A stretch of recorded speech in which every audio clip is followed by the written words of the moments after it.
So, Peyton Watson has just been traded in a 3-team trade with the Clippers and the Nuggets to the Cavs. And this is pretty massive for the Lakers. So the Cavs were going to have to stretch pretty far thin to get Kuminga going back a couple of weeks. And instead of getting Kuminga, they've ended up with Watson on a $22 million a year deal. So that's them done. They can't make any more moves.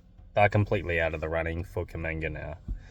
So this puts the Lakers as the massive favourite to get Kuminga, and essentially gives them all the leverage.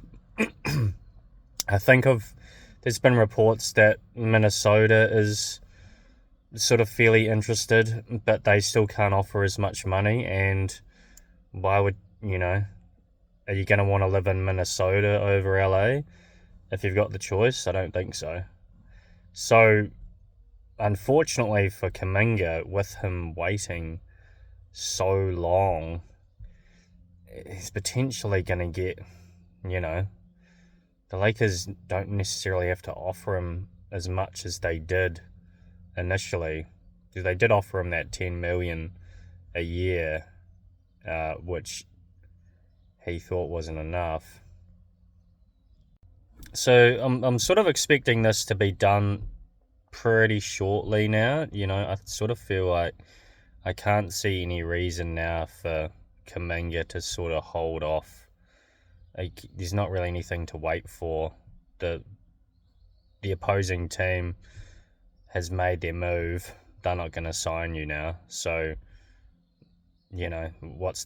shouldn't be any incentive to drag this out any longer. So hopefully they can get this done sooner rather than later.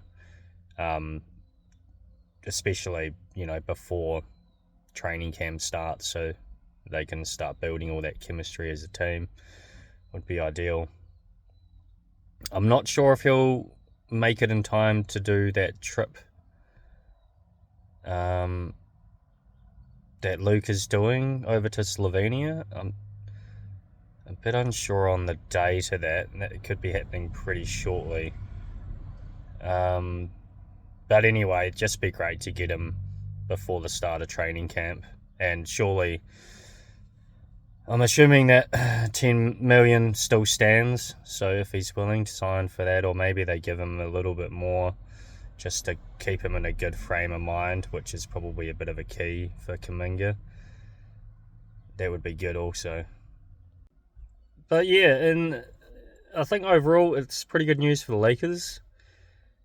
It's not a 100% guarantee, but I would be highly, highly surprised if he doesn't end up as a Laker within, the next couple of weeks, or at the very least before the start of the season.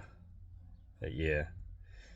Anyway, let me know what you think. Any other further news, if it does, in fact, happen in the next sort of few days or week or so, there will be another sort of video coming out about sort of how he fits and what maybe the potential starting lineup will be, and get into all that sort of side of things in the future.